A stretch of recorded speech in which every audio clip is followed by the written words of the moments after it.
When a user taps Send, they don't push code to every validator. They assemble a transaction, a signed message that says, run this entry function with these arguments. Here's my gas budget. And by the way, I'm paying.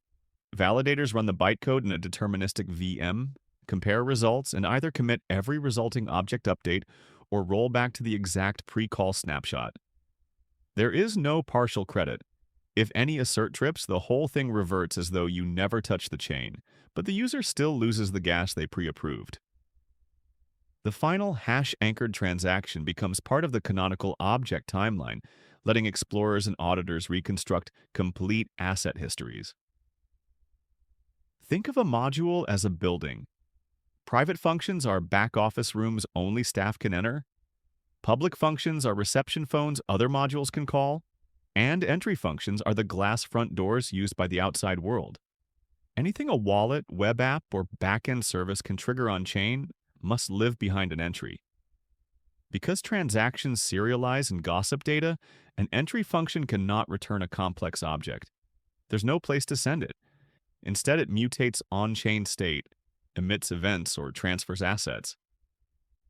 The mandatory acquires list is Move's version of a nutrition label. It spells out exactly which global resources might change, letting clients pre-flight risk and the proper reason about invariance. Text context is the clipboard validators hand your function so it knows where and when it's running. Need a brand new UID? Call object, new, UCTTX. Need to know who's paying gas? tx.context, sender CTX, because the context itself mutates internal counters. UID sequence event index. It must be borrowed mutably.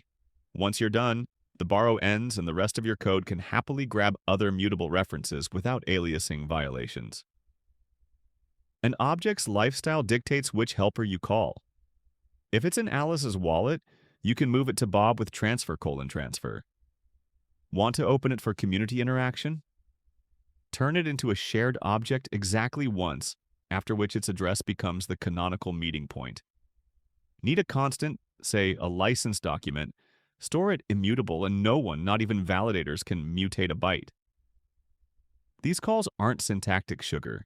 They update deep runtime indexes that drive SUI's parallel scheduler, so choose the right action for each phase of your asset's life. Smart contract history is littered with branches that should have failed early but didn't. Moves assert.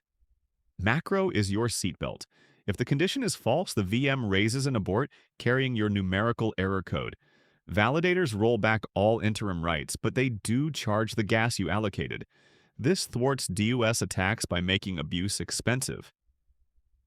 Tools like Wallet SDKs translate those codes to human-readable messages, so keep them specific. A rejected burn because supply is exhausted gives different UX than a transfer to the null address.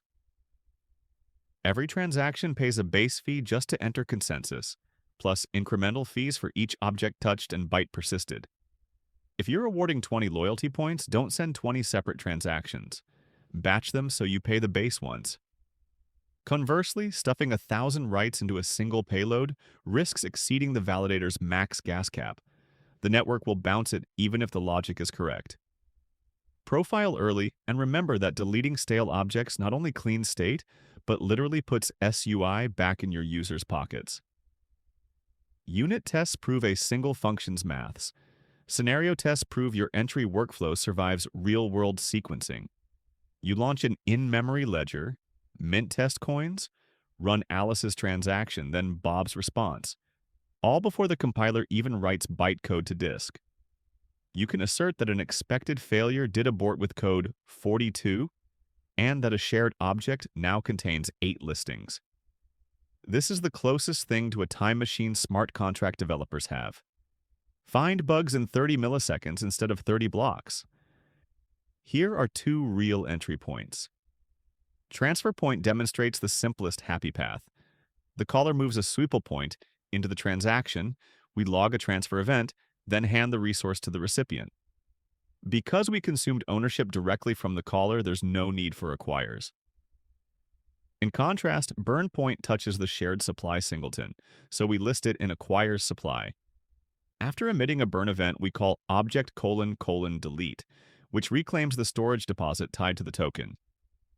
Notice that both entries keep business logic tight: validation, side effect, exit, and offload heavy lifting like UID generation, or supply maths to helpers.